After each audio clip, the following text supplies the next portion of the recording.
예수님은 이 땅에서 공생애를 시작하시면서 전도 여행을 다니셨습니다. 오늘 누가복음 4장 44절에 갈릴리 여러 회당에서 전도하시더라. 어쩌면 예수님의 모든 인생은 시작부터 마지막까지 전도를 위해 오셨고 전도를 위해 죽으셨다라고 말할 수 있을 것입니다. 이 땅에 성육신 하시면서 붙여진 이름, 예수란 이름에서부터 우리는 그가 왜 이 땅에 오셔야만 했는지 알 수 있다는 것이죠. 아들을 낳으리니 이름을 예수라 하라. 이는 그가 자기 백성을 저희 죄에서 구원할 자이시니라. 주님은 이 땅에 동정녀 마리아의 몸에서 태어나실 때부터 이 땅의 인생들에게 생명의 길을 열어주시기 위해서 오셨던 것입니다. 그리고 마가복음 1장 38절에서 내가 전도하기 위해서 왔다라고 말씀하십니다. 실제로 누가복음 4장 44절 말씀에서 예수님은 이것저것을 다니시면서 전도를 하셨다라는 것이죠. 또 마지막에는 자신이 가졌던 이 전도의 사명을 제자들에게, 아니 예수를 믿는 모든 성도들에게 넘겨주십니다. 땅 끝까지 이르러 내 증인이 되라. 그런데 오늘 우리가 읽은 본문에 보면 어쩌면 지금 우리와 상황이 비슷한 말씀이 나오고 있습니다. 우리는 지금 태신자를 작정하고 태신자를 위해서 간절히 기도하고 태신자들과 관계를 맺으면서 예수님을 전하고 예수님이 머리가 되시는 남부민 중앙교회에 전도하기 위해서 부단히 노력하고 있습니다. 우리가 왜 이렇게 태신자들에게 많은 시간들을 투자하고 있습니까? 기도하는 데 많은 시간을 소비하고 있습니까? 거의 한 달이 넘게 기도하고 있습니다. 권사님들은 밤을 새가며 기도하고 있습니다. 관계를 맺으면서 물질을 소비하고 있습니다. 알량한 우리의 자존심마저도 다 버렸습니다. 왜 그렇습니까? 이유는 하나죠. 예수님만이 생명이기 때문에 그렇습니다. 우리가 작정한 태신자들의 영혼을 살릴 수 있는 분은 오직 한 분, 예수님밖에 없기 때문에 우리는 모든 것을 다 소비하면서 태신자들을 위해 기도하고 전도하고 있는 것입니다. 이 믿음 때문에 말입니다. 이 본문에서도 이와 같은 모습이 나오고 있습니다. 이 가버나움이란 마을에 한 중풍병자가 있습니다. 이 중풍병이라면은 지금의 뇌졸중이라고 말하는데 이 뇌의 일부분 또는 전체에 급속하게 발생하는 장애라는 것입니다. 한의학에서는 이를 중풍이라고 말을 합니다. 뇌졸중 환자 가운데에 상태가 가벼운 사람은 신체의 일부만 마비가 와서 다른 사람의 도움으로 움직일 수 있습니다. 그런데 오늘 본문에 나온 사람은 다른 사람들이 침상에 메고 갔다는 것을 볼 때에 아주 중한 병에 걸렸다고 볼 수 있습니다. 혼자서는 아무것도 할 수 없는, 다른 사람의 도움이 없이는 움직일 수 없는 그저 한 송장과 같다는 것입니다. 이러한 중풍병에 걸린 사람이 살고 있는 가버나움의 한 집에 예수님이 찾아오셔서 하나님 말씀을 가르치고 있다는 것이죠. 놀랍게도 이 중풍에 걸린 사람의 사람들이 이 병자를 들것에 메고 예수님이 계신 곳으로 달려갑니다. 많은 사람들이 예수님이 계신 곳에 모여 있어서 도저히 문으로 들어갈 수가 없자 지붕으로 올라가서 기와를 걷어내고 구멍을 만들어 병자를 묶어 들것에 달아내려서 예수님께 보여주었습니다. 부모님들, 이 중풍병자를 수단과 방법을 가리지 않고 예수님께 보여준 이 병자의 친구들은 어떤 마음을 가지고 예수님께 가겠습니까? 그것은 오직 하나입니다. 예수님밖에 없다는 것입니다. 중풍병에 걸린 내 친구를 살릴 수 있는 분은 오직 예수님밖에 없다는 믿음이 있었기에 들것에 메고 높은 계단에 올라가서 밑에서 아우성을 쳐도 지붕에 기와를 걷어내고 구멍을 뚫어서 그 구멍 사이로 예수님께 매달아낸 것입니다. 믿음 하나 말입니다. 20절에 예수님은 이들의 믿음을 보시곤 이 사람아 내 죄 사함을 받았느니라. 병자를 메고 온 사람들의 믿음을 보시고 병자의 죄를 사해 주시고 육체를 치료해 주셨습니다. 이것이 바로 믿음의 역사입니다. 생명의 주님께 사랑하는 친구를 들것에 메고 온 친구들의 믿음, 이 믿음의 역사가 곧 한 생명을 구원하게 된 것입니다. 이 놀라운 믿음의 역사가 우리에게도 동일하게 일어나기를 간절히 소원합니다. 태신자를 품고 기도로 전도로 애쓰고 힘쓰는 이 모든 것이 예수님만이 태신자들의 생명을 구원할 수 있다는 이 믿음의 역사가 돌아온 주일에 풍성하게 우리 교회에 일어나기를 간절히 소원합니다. 그럼 이 믿음의 역사가 어떠한 모습으로 일어났는지 살펴보고 함께 은혜 받으며 우리에게도 믿음의 역사를 강구하는 시간 되기를 원합니다. 첫째로 육체의 질병을 치료하는 믿음의 역사입니다. 오늘 17절에 보니까 하루는 가르치실 때에 갈릴리의 각 마을과 유대와 예루살렘에서 온 바리새인과 또 율법 교사들이 앉았는데 병을 고치는 주의 능력이 예수와 함께하더라. 예수님이 가버나움의 한 집에서 말씀을 가르치시는데 이 병을 고치는 주의 능력이 예수와 함께하더라 말씀하고 있습니다. 이 말씀을 통해서 예수님의 신성을 볼 수 있죠. 이 구약에서는 하나님을 치료하시는 하나님으로 종종 말씀하십니다. 출애굽기 15장 26절에 너희가 너희 하나님 나 여호와의 말을 들어 순종하고 내가 보기에 의를 행하며 내 계명에 귀를 기울이며 내 모든 규례를 지키면 내가 애굽 사람에게 내린 모든 질병 중 하나도 너희에게 내리지 아니하리니 나는 너희를 치료하는 여호와임이라.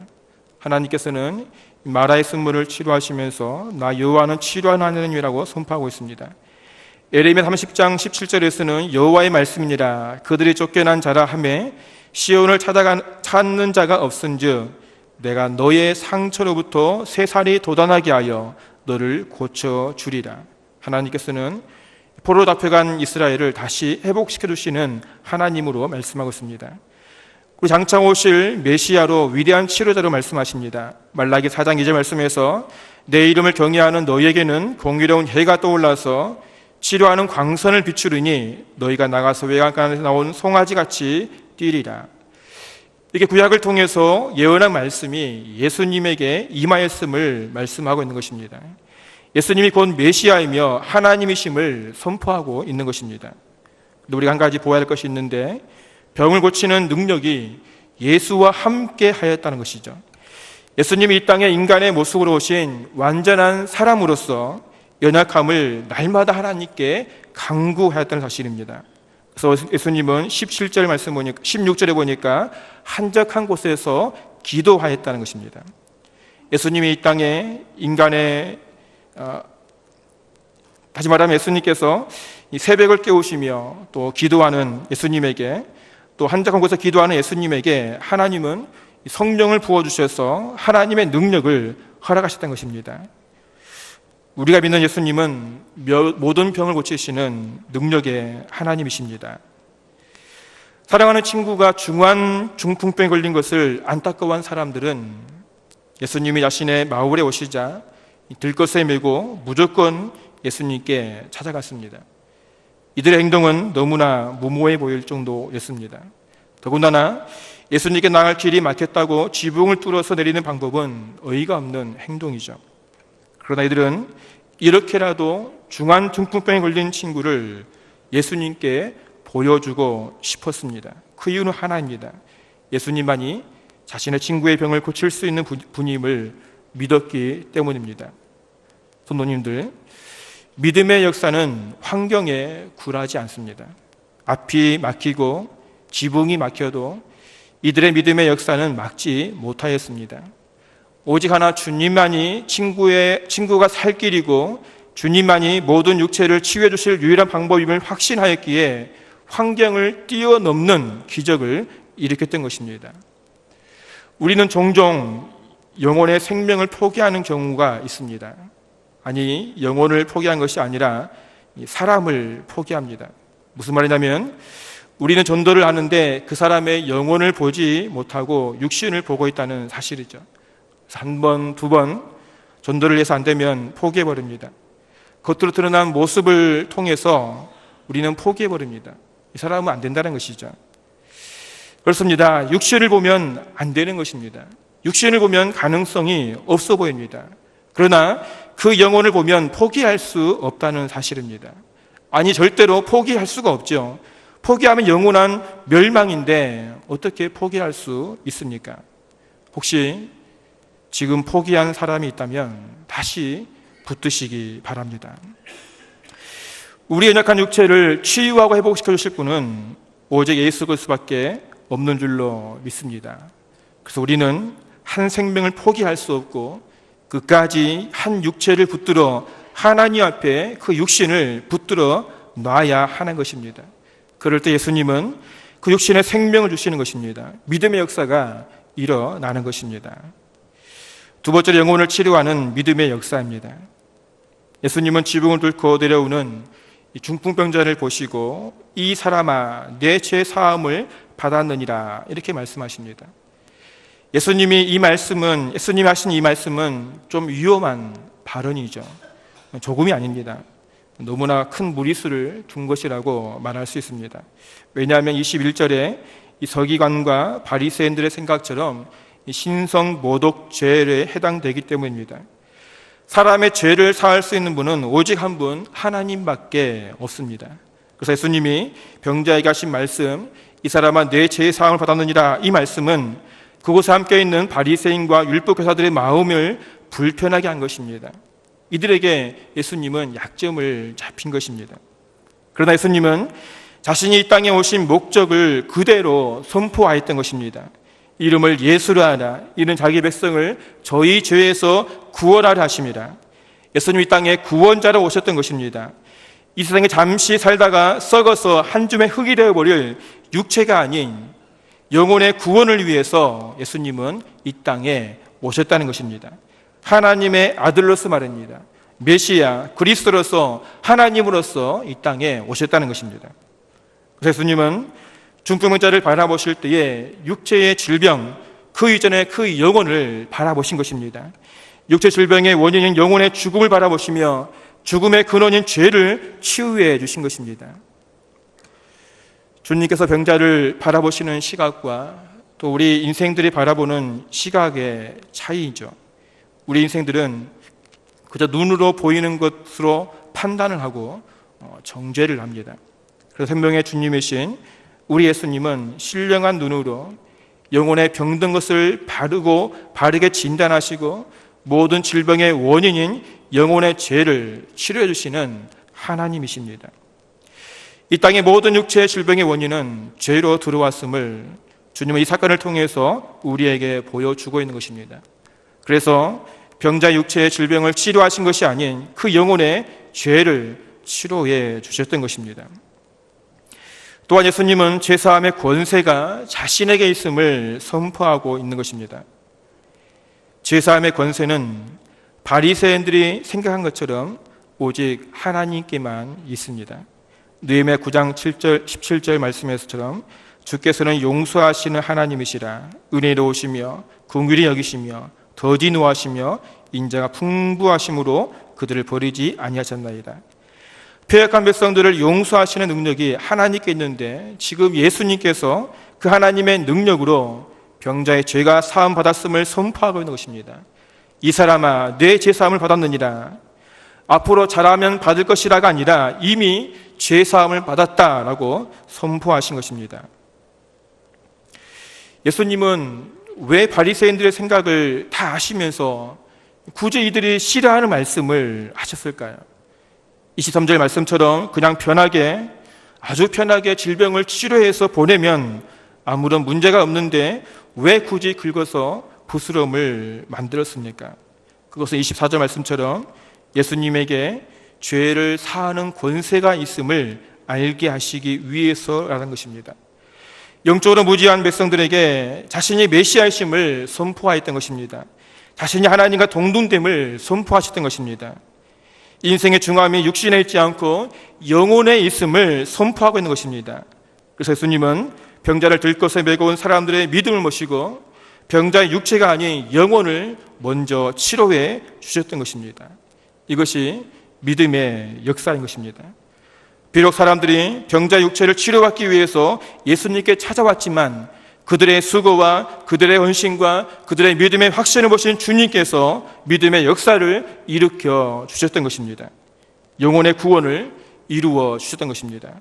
그리고는 내 침상을 가지고 집으로 가라, 주님은 명령하십니다. 우리는 이러한 모습을 통해서 태신자들의 육체를 주님께 데려오는 것은 우리의 자의로 할 수 있지만 그 영혼을 만지시는 분은 주님이라는 사실을 우리는 믿어야 할 것입니다. 오직 주님만이 우리 영혼에 생명을 주실 수 있는 것입니다. 오직 예수님만이 우리 인생에게 생명의 길을 열어주시는 분이십니다. 히브리서 10장 19절 이하 말씀 보니까 형제들아 우리가 예수의 피를 힘입어 성소에 들어갈 담력을 얻었나니 그 길은 우리를 위하여 휘장을 가운데로 열어놓으신 새로운 살 길이요 휘장은 곧 그의 육체니라. 더러운 죄와 허물로 죽어버린 방황하는 우리 영혼을 생명의 길로 열어주시기 위해서 우리 주님의 십자가에서 자신의 살을 찢으시고 거룩한 피를 흘리셔서 생명의 길을 만들어 주신 것입니다. 주님께서는 병자를 메고 찾아온 사람들의 믿음의 역사를 통해서 병자의 영혼을 치료해 주셨습니다. 마지막 세 번째로 모든 사람들로 하나님께 영광 돌리는 믿음의 역사입니다. 주님의 은혜로 제사함을 받고 육체의 질병을 치료받은 병자는 이 놀라운 믿음의 역사를 통해서 하나님께 영광을 돌렸습니다. 친구들에 의해서 들것을려온 이 병자는 예수님이 선포하시는 모든 말을 귀로 들었습니다. 자신의 귀에 들려오는 말들이 쉽게 이해를 가지 않았지만 그래도 자신에게 이루어지기를 바라며 귀를 기울이고 있음을 우리는 알 수 있다는 것입니다. 본문과 같은 내용을 실은 마태복음 9장 2절 말씀과 마가복음 2장 5절 말씀 보니까 예수님 병자에게 작은 자야 라고 부르고 있다는 사실입니다. 이 표현은 예정이 담긴 표현으로 예수님 병자의 마음에 믿음을 가지고 있음을 모시고 사랑스러운 마음을 품으셨음을 보여주고 있는 단어라는 것입니다. 그래서 예수님은 마태복음 9장 2절 말씀에서 작은 자야 안심하라 뇌제 사함을 받았느니라 라고 선포하셨던 것입니다. 작은 자, 병자의 귀에 들려오는 예수님 말씀이 자신의 가슴에 꽂히고 일어나 내 침상 가지고 집으로 가라고 명령하실 때에 2절 25절 말씀에서 그 사람이 그들 앞에서 곧 일어나 그 누웠던 것을 가지고 하나님께 영광 돌리며 자기 집으로 돌아갔다라고 말씀하고 있습니다. 성도님들, 원문에 보면 25절에 맨 앞에 쓰인 단어가 곧 일어나 이 단어가 제일 먼저 쓰여져 있습니다. 다시 말하면 예수님께서 일어나 내 침상을 가지고 집으로 가라 명령하시자마자 중풍병자가 즉시 일어났다는 것입니다. 다른 사람의 도움 없이는 전혀 움직일 수 없는 온몸이 굳어버린 중풍병자가 예수님 말씀이 귀에 들려오자 즉시 자신의 힘으로 일어났던 것입니다. 이 놀라운 은혜를 받은 병자는 주님 말씀대로 들 것을 들고 집으로 돌아가는데 자신도 모르게 하나님께 영광을 돌리기 시작하였던 것입니다. 본문에 기록되어 있지는 않지만 그곳에는 많은 사람들에게 자신의 몸을 보이며 하나님께 영광을 돌렸을 것입니다. 자신을 불쌍히 여기며 예수님께 메고 온 친구들과 함께 덩실덩실 춤을 추면서 하나님께 영광을 돌렸을 것입니다. 이로 인해 그곳에 있는 모든 사람들이 하나님께 대한 두려움과 경외심으로 치료받은 병자와 함께 하나님께 영광을 돌렸다라고 말씀에 기록하고 있습니다.